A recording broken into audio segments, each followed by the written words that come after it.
I settled for you and I regret it, she said during a fight. I left that night without a word. 3 months later, she called.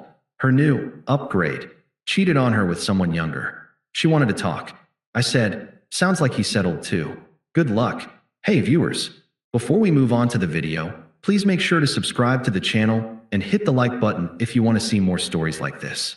Thanks. Hey Reddit, I've been lurking here for a while, reading stories that hit a little too close to home, but now it's my turn to share. This all went down a few months ago, and honestly, typing it out feels like closing a chapter one never wanted to read in the first place. I'm a 34-year-old software engineer, the kind of guy who's always played it straight, reliable, committed, maybe a bit too focused on the long game.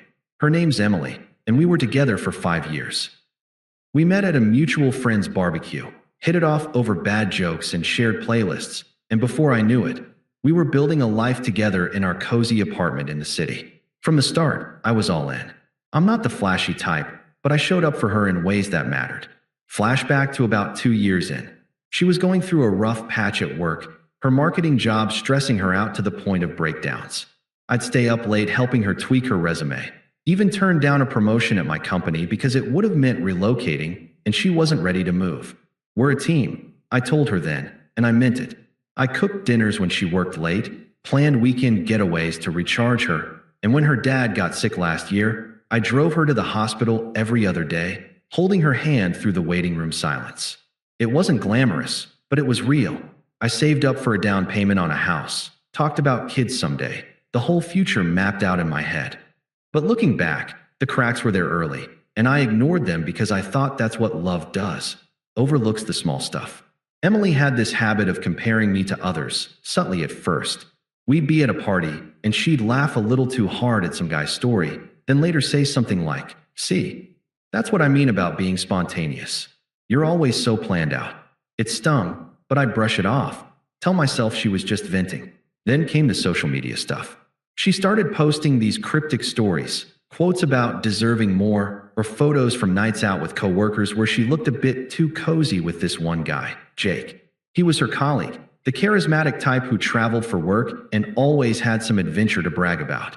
I'd see the likes pile up, including from him, and when I'd mention it casually, she'd roll her eyes. "You're being paranoid, Alex. It's just work friends." The emotional abandonment crept in slowly. She'd come home late, phone glued to her hand, texting away while we ate dinner in silence. Our conversations turned into monologues, hers about how exciting her projects were, mine dismissed as tech talk. I felt like a backup plan, the safe bet she kept around while eyeing something shinier. There was this one night, maybe 6 months before the end, when we were supposed to have a date night.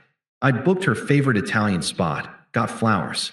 She canceled last minute for a team-building event that turned out to be drinks with Jake and the crew.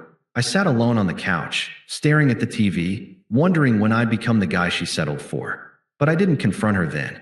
I internalized it, thought maybe if I tried harder, planned better, she'd see what we had. Things escalated in the fights. They weren't blowouts at first, just these passive-aggressive jabs.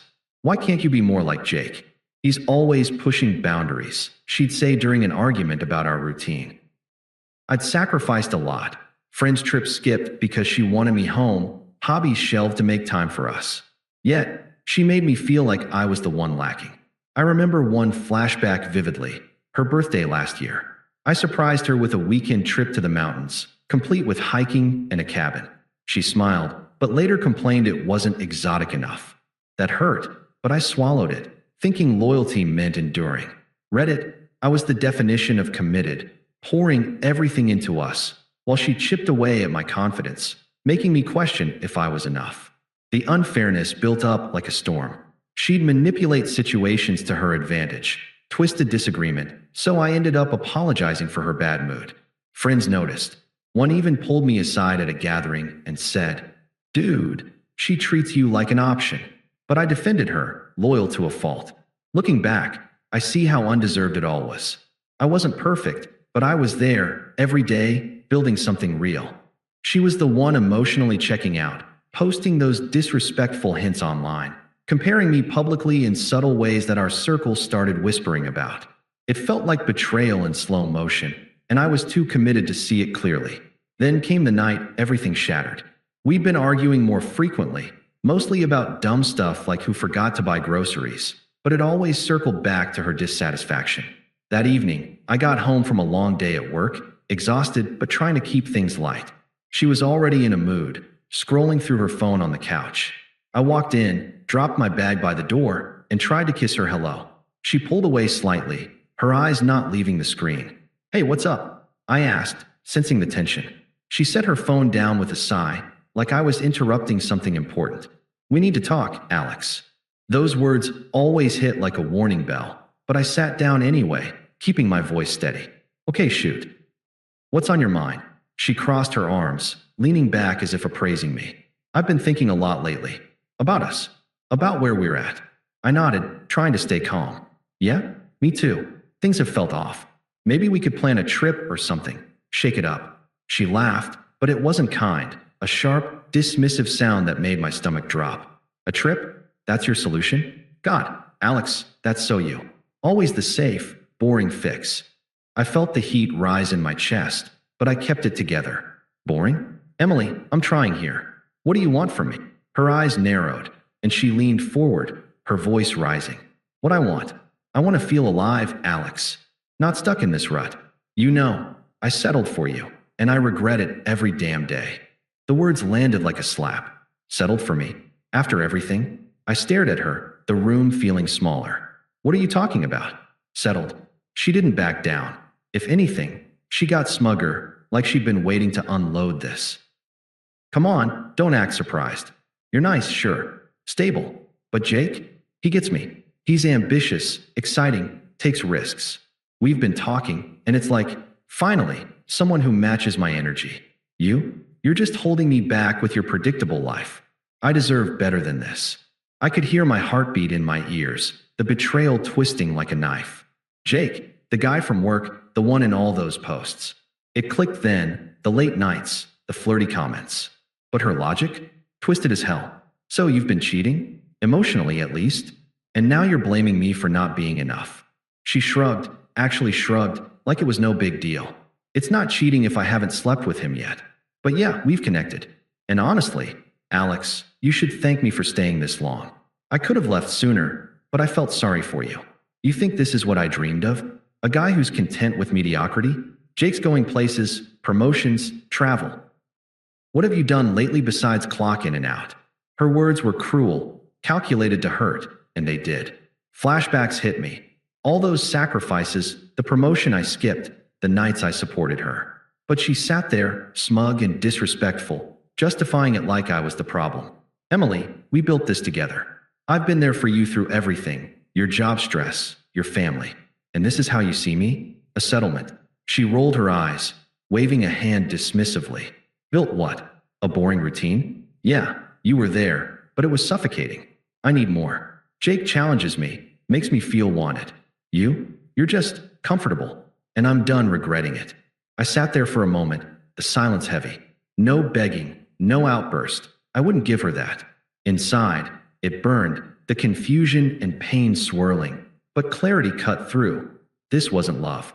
"If that's how you feel," I said quietly, standing up, "then go. Be with Jake. Find your excitement." She looked surprised, like she expected me to fight. "That's it. You're not even going to try." I shook my head, grabbing my keys from the counter. "No. I'm done too." I packed a bag in the bedroom.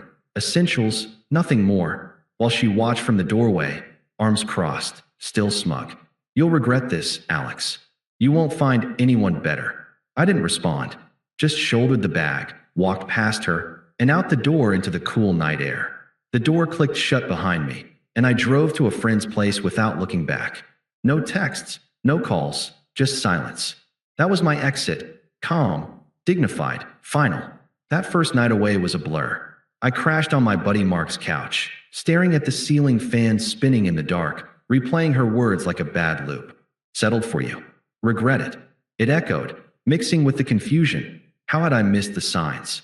The late texts, the distant hugs, the way she'd light up talking about work but zone out when I shared my day. I felt vulnerable, raw, like I'd poured years into a sinking ship.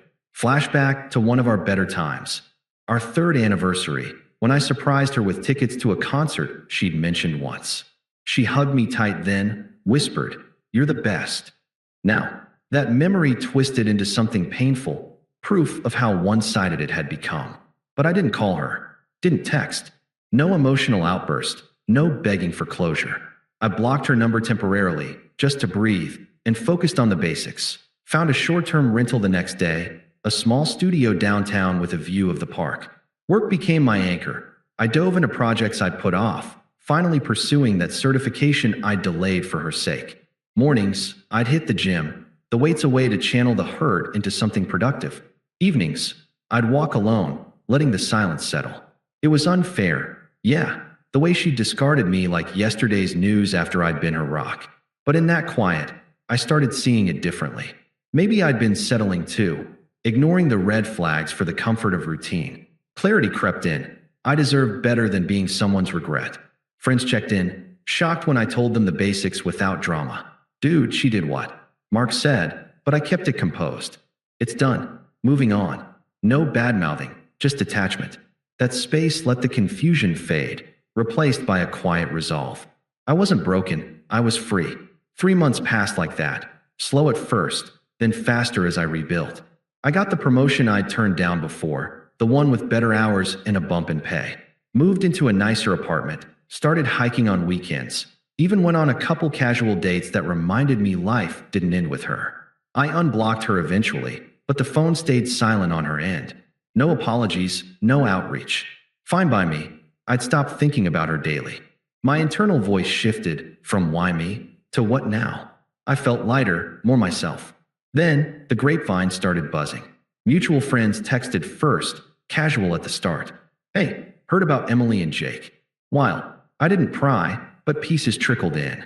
Turns out, she'd moved in with him almost immediately after I left. Posted about it online, all smiles and captions like, "finally upgrading." Our circle saw it, whispered about how smug she'd been, dismissing me as the ex who couldn't keep up. But karma doesn't wait for invitations. It hit her hard, and from what I gathered, it was textbook poetic justice. Jake, the exciting one, turned out to be a serial player.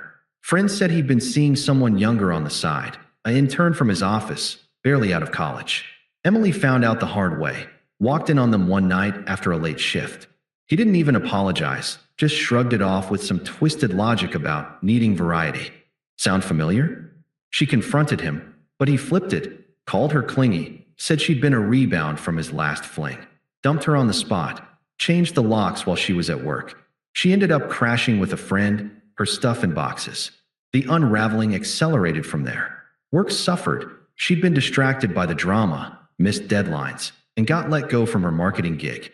No severance. Turns out Jake had pulled strings to get her promoted initially, but now he was bad-mouthing her around the office. Finances tanked. She'd blown through savings on trips with him, assuming it was forever. Mutual friends pulled away once the full story spread. I'd never trash-talked her, but the truth leaked. Her emotional cheating, the cruel breakup. "We had no idea she treated you like that." One texted me, apologizing for taking her side at first. Her posts turned desperate. Vague cries for help like "life lessons hurt" or "starting over is hard." Isolation set in. Even her family, who I'd always gotten along with, seemed distant in the rumors. I didn't gloat. Didn't need to. Hearing it all secondhand felt like closure without the mess. She'd built her castle on sand, and the tide came in. Meanwhile, I was thriving. New routines, new confidence. The irony? She'd called me predictable, but her upgrade was the real dead end. Karma handled the rest, leaving her broke, alone, and facing the mirror of her own choices. The attempt started small, about a week after the rumors hit me. First, a text. "Alex, can we talk? I miss what we had." I read it, felt nothing but a distant echo of the old hurt, and deleted it. No response. Then calls, voicemails at first, her voice shaky but still laced with that entitlement. I ignored them, focusing on my new rhythm. Work promotions leading to travel, a hiking group where I met people who actually valued stability. But she escalated, as if my silence was a challenge. The first real contact was a call I accidentally answered, thinking it was a work number. It was her, about a month into her downfall. "Alex? Oh God, finally." Listen, I was wrong. So wrong. Jake? He cheated on me with some younger girl from his office. Walked in on them. It was humiliating. He's a jerk, total mistake. I stayed silent for a beat, leaning against my kitchen counter. No sympathy stirred. She'd earned this. She pushed on, her tone shifting to pleading hypocrisy. I see now what I had with you. Stability, love. I threw it away for excitement that wasn't real. Can we meet? Fix this. I need you. Her words mirrored her old justifications, but desperate now. Emily, I said calmly, I'm not interested. That ship's sailed.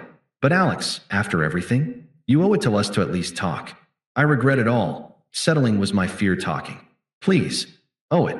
The hypocrisy burned, but I kept it firm. No. Goodbye. I hung up, blocked the number again. Power reversal hit me then. She'd been the one dismissing. Now she begged. It didn't stop. Friends got roped in. Mutual ones who'd apologized to me earlier. Texts like, hey man, Emily's rough. Give her a chance. I replied politely. Not my problem. Then her family, toxic as ever. Her mom called from an unknown number, voice sharp and unpleasant. Alex, how dare you ignore her? She's family to you still. Man up and forgive. Everyone makes mistakes. I cut her off mid-rant. Respectfully, no? Don't call again. Her brother texted next, aggressive. You're being a dick. She needs help, and you're ghosting? Weak. Unpleasant. Pushy, like they expected me to fold. It showed her true colors, surrounding herself with enablers. The peak was at a mutual friend's birthday party, 2 months post-karma. I showed up confident, chatting with the group, when she appeared, disheveled, eyes red, clearly not invited but crashing anyway. The room tensed. Friends exchanged glances. She cornered me by the drinks. Alex, please. Look at me. I'm a mess. Job gone. Alone in a crappy rental. Jake left me broke. This is what you wanted. Her voice rose. Angry now. True colors flashing. You think you're better? Walking away like I meant nothing? After I gave you years. Hypocrisy peaked. She'd done exactly that to me. I stayed composed, sipping my drink.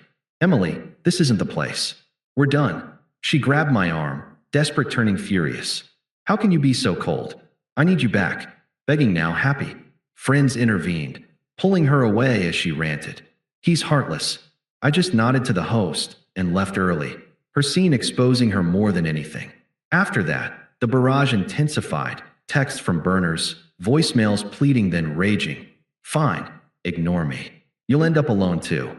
Family piled on with guilt trips, but I forwarded them to spam. Her desperation peaked, but I remained detached, her chaos irrelevant to my peace. The final nail came via another call, 3 months to the day since I walked out. I just returned from a weekend hike, unpacked, when the phone rang. Her number, somehow unblocked in the shuffle. I answered, curious more than anything, ready to end it. Alex? Thank God. I need to talk. Jake's gone for good. Cheated with someone younger, said I was too much drama. Settled for me, I guess. Ironic, right? But I get it now. We can start over. I've changed. Her voice cracked, desperate, but the hypocrisy shone through, like her pain erased mine. I paused, then delivered it calm and firm, mirroring her logic with a touch of irony. Sounds like he settled too. Good luck finding your next upgrade. She gasped. What? Alex, don't, please. I'm sorry. Alone, broke. Your stability, I miss it. We were good together. No care for her well-being stirred. She was irrelevant, a closed book. Emily, I've built a life without you. Thriving, new job, new adventures. You're not part of it anymore. Don't call again. But I hung up, blocked for good. No anger, just finality. She was powerless. Her attempt to joke compared to my growth. Reflecting now, it's complete. I was loyal, undeservedly betrayed, but I walked with dignity. Karma hit. She unraveled, begged desperately. I mirrored her words, showed indifference, and moved on. Life's better, free, evolved. Thanks for watching. Make sure to subscribe to the channel and hit the like button. What do you think about this story? Share it in the comments.